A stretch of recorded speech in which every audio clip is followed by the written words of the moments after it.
ఈ వీడియో చూసే ముందు ఒక లైక్ కొట్టి జై శ్రీరామ్ అని కామెంట్ చేయండి. హిందువులు జరుపుకునే ముఖ్యమైన పండుగలో సంక్రాంతి ఒకటి. సంక్రాంతిని మకర సంక్రాంతి అని కూడా అంటారు. సంక్రాంతి నుంచి ఉత్తరాయణ పుణ్యకాలం మొదలవుతుంది.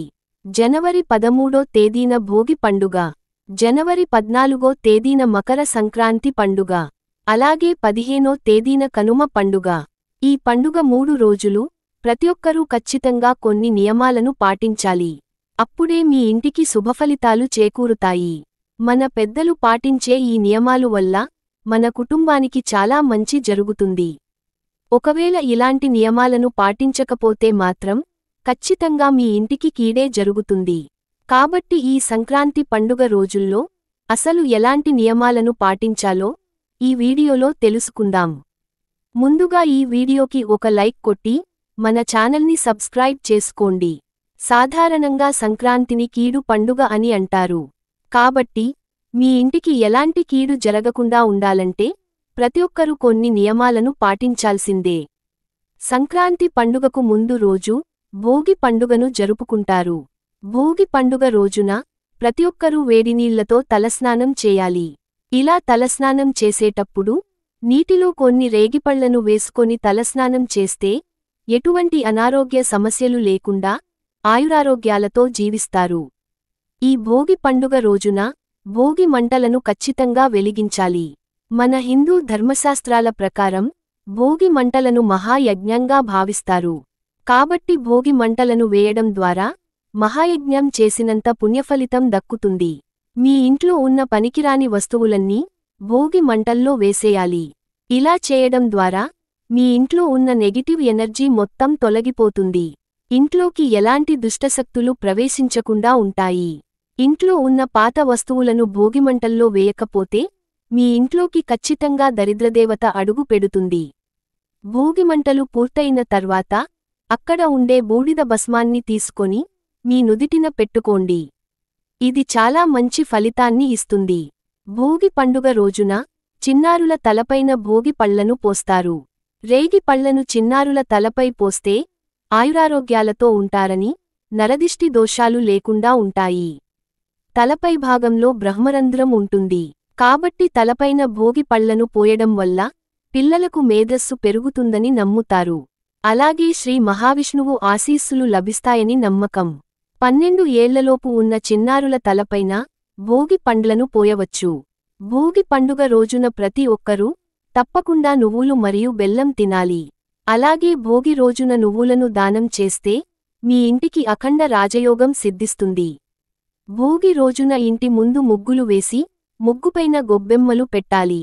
గొబ్బెమ్మలు పెట్టలేని వారు ముగ్గుపైన బంతిపూలను పెట్టండి. భోగి పండుగ రోజున ఏ ఇంటి ముందైతే గొబ్బెమ్మలు ఉంటాయో అలాంటి ఇళ్లలోకి ధనలక్ష్మి అడుగుపెడుతుంది. ఈ సంవత్సరం అంతా డబ్బుకు లోటు లేకుండా సుఖసంతోషాలతో జీవిస్తారు. భోగి తర్వాత రోజున సంక్రాంతి పండుగను జరుపుకుంటారు. మకర సంక్రాంతి పండుగ నాడు సూర్యోదయం కంటే ముందే స్నానం చేసేయాలి. సంక్రాంతి రోజున స్నానం చేసిన తర్వాతే ఏదైనా ఆహారాన్ని తినాలి. పొరపాటున కూడా స్నానం చేయకుండా ఎటువంటి ఆహారాన్ని తినకూడదు. ఇది మీ ఇంటికి కీడును కలిగిస్తుంది. ముఖ్యంగా ఈ సంక్రాంతి పండుగ నాడు నిల్వ ఉంచిన ఆహారాన్ని అస్సలు తినకూడదు. సంక్రాంతి రోజున తప్పకుండా సూర్యదేవునికి అర్ఘ్యం సమర్పించాలి. సూర్యుడికి అర్ఘ్యం సమర్పించడం ద్వారా ఆకస్మిక ధనలాభాలు చేకూరుతాయి. ఈ ఏడాదంతా పట్టిందల్లా బంగారం అవుతుంది. ఈ సంక్రాంతి పండుగ నాడు సున్నిపిండితో స్నానం చేయాలి.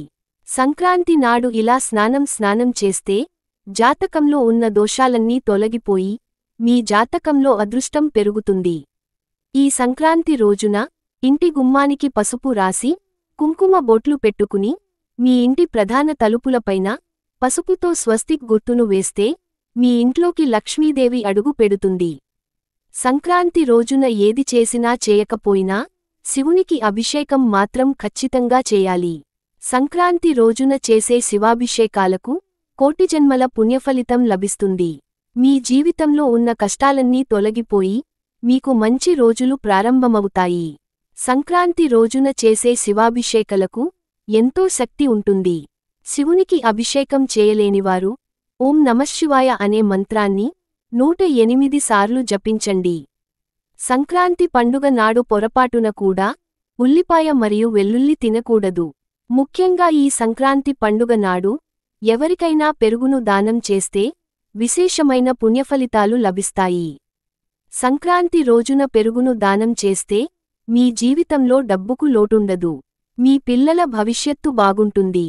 సంక్రాంతి రోజున రాత్రి సమయంలో తప్పకుండా ఉపవాసం ఉండాలి. అలాగే మీ పూర్వీకుల ఆత్మశాంతి కోసం మీ పూర్వీకులకు తర్పణం సమర్పించాలి. ఇలా చేయడం వల్ల సకల శుభాలు చేకూరుతాయి. ఇక సంక్రాంతి తర్వాత రోజున కనుమ పండుగను జరుపుకుంటారు. దీనిని పశువులు పండగని అంటారు. కాబట్టి కనుమ పండుగ రోజున గోమాతను పూజించిన వారికి అఖండ రాజయోగం లభిస్తుంది. ఈ కనుమ పండుగ రోజున చనిపోయిన మన పెద్దలు భూమిపైకి వస్తారని నమ్మకం. కాబట్టి ఈ కనుమ పండుగ రోజున మీ పూర్వీకులను తలుచుకుంటూ వారికి ఇష్టమైన ప్రసాదాలను సమర్పిస్తే చనిపోయిన మీ పెద్దలు చాలా సంతోషిస్తారు. గారెలు మరియు మాంసాహారంతో మీ పెద్దలకు నైవేద్యం పెట్టాలి. కనుమ పండుగ రోజున ఇంటి ముందు తప్పకుండా రథం ముగ్గును వేయాలి. గోమాతలో ముక్కోటి దేవతలు కొలువై ఉంటారు. ఈ కనుమ పండుగ రోజున గోమాతను ముట్టుకుంటే చాలు, సకల దోషాలన్నీ తొలగిపోయి మీ ఇంటిపై దేవతలు ఆశీర్వాదం ఉంటుంది. కాబట్టి కనుమ రోజు గోవులను పూజించడం, పశువులకు ఆహారాన్ని అందించడం, పక్షులకు బియ్యం వేయడం వలన మీ పితృదేవతల అనుగ్రహం కలుగుతుంది. ఈ కనుమ పండుగ నాడు మినప గారెలను ఖచ్చితంగా తినాలి. ముఖ్యంగా ఈ కనుమ రోజున ప్రయాణాలు అస్సలు చేయకూడదు. కనుమనాడు ప్రయాణాలు చేస్తే ప్రమాదాలు జరిగే అవకాశాలు ఉంటాయి. ఈ వీడియో మీకు నచ్చితే లైక్ చేసి సబ్స్క్రైబ్ చేసుకోండి.